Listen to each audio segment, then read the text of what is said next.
ರಾಜ್ಯದ ಮಹತ್ವಾಕಾಂಕ್ಷಿ ಯೋಜನೆಗಳಲ್ಲಿ ಒಂದಾಗಿರುವ ಮೇಕೆದಾಟು ಯೋಜನೆಗೆ ಇಲ್ಲಿಯವರೆಗೆ ಭೂಮಿ ವಶಪಡಿಸಿಕೊಂಡಿಲ್ಲ ಎಂದು ಸರ್ಕಾರ ತಿಳಿಸಿದೆ. ಇನ್ನು ರಾಜ್ಯದಲ್ಲಿ ಸಿರಿಧಾನ್ಯ ಬೇಡಿಕೆ ಹೆಚ್ಚಾಗಿದ್ದು ಪ್ರೋತ್ಸಾಹ ಕ್ರಮ ಕೈಗೊಳ್ಳುವಂತೆ ಮುಖ್ಯಮಂತ್ರಿ ಸಿದ್ದರಾಮಯ್ಯ ಅವರು ತಿಳಿಸಿದ್ದಾರೆ.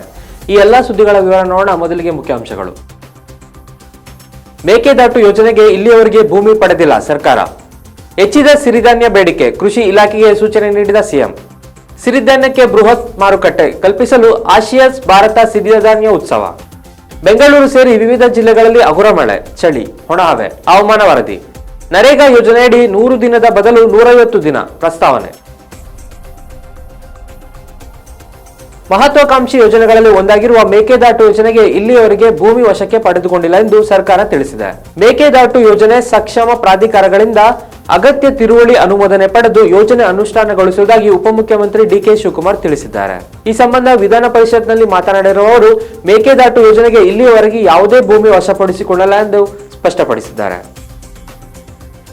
ಸಿರಿಧಾನ್ಯಗಳ ಬಳಕೆಯಿಂದ ಆಗುವ ಉಪಯೋಗಗಳ ಕುರಿತು ಸಾರ್ವಜನಿಕರಿಗೆ ಜಾಗೃತಿ ಮೂಡಿಸಲು ಸಿರಿಧಾನ್ಯ ಮೇಳಗಳು ಸಹಕಾರಿಯಾಗಿವೆ. ಸಾವಯವ ಕೃಷಿಯತ್ತ ರೈತರು ಮುಖ ಮಾಡಿದ್ದು ಉತ್ಪನ್ನಗಳ ಬೇಡಿಕೆ ಹೆಚ್ಚುತ್ತಿದೆ. ಇದಕ್ಕೆ ಪೂರಕ ಕ್ರಮ ಕೈಗೊಳ್ಳುವಂತೆ ಕೃಷಿ ಇಲಾಖೆಗೆ ಸೂಚನೆ ನೀಡಿರುವುದಾಗಿ ಮುಖ್ಯಮಂತ್ರಿ ಸಿದ್ದರಾಮಯ್ಯ ಅವರು ತಿಳಿಸಿದ್ದಾರೆ.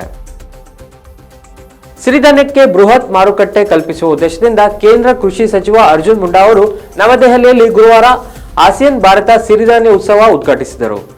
ಸಿರಿಧಾನ್ಯ ಕುರಿತು ಅರಿವು ಮೂಡಿಸುವ ಉದ್ದೇಶದಿಂದ ಆಯೋಜಿಸಲಾಗಿರುವ ಉತ್ಪನ್ನವು ಸಿರಿಧಾನ್ಯ ಆಧಾರಿತ ಉತ್ಪನ್ನಗಳಿಗೆ ಅಂತಾರಾಷ್ಟ್ರೀಯ ಸಿರಿಧಾನ್ಯ ವರ್ಷದ ಸಂದರ್ಭದಲ್ಲಿ ಅತಿದೊಡ್ಡ ಮಾರುಕಟ್ಟೆ ಸ್ಥಾಪಿಸುವ ಗುರಿಯನ್ನು ಹೊಂದಿದೆ. ಇನ್ನು ಗುರುವಾರ ನಡೆದ ಉತ್ಸವದಲ್ಲಿ Bharat, Cambodia, Indonesia, Laos, Malaysia, Myanmar, Philippines, Thailand ಮತ್ತು ವಿಯೆಟ್ನಾಂ ಪ್ರತಿನಿಧಿಗಳು ಭಾಗವಹಿಸಿದ್ದರು. ಬೆಂಗಳೂರು ಸೇರಿ ವಿವಿಧ ಜಿಲ್ಲೆಗಳಲ್ಲಿ ಮುಂದಿನ 2 ದಿನ ಹಗುರದಿಂದ ಕೂಡಿದ ಮಳೆಯಾಗಲಿದೆ ಎಂದು ಭಾರತೀಯ ಹವಾಮಾನ ಇಲಾಖೆ ಮುನ್ಸೂಚನೆ ನೀಡಿದೆ.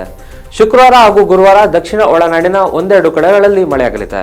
ಕರಾವಳಿ ಮತ್ತು ಉತ್ತರ ಒಳನಾಡಿನಲ್ಲಿ ಒಣಹವೆ ಇರಲಿದೆ. ಇನ್ನು ರಾಜ್ಯದ ಬಹುತೇಕ ಕಡೆಗಳಲ್ಲಿ ಮುಂದಿನ 48 ಗಂಟೆಗಳ ಕಾಲ ಭಾಗಶಃ ಮೋಡ ಕವಿದ ವಾತಾವರಣ ಇರಲಿದ್ದು, ಕೆಲವು ಕಡೆಗಳಲ್ಲಿ ಬೆಳಗಿನ ಜಾವ ಮಂಜು ಮುಸುಕಿದ ವಾತಾವರಣ ಇರಲಿದೆ.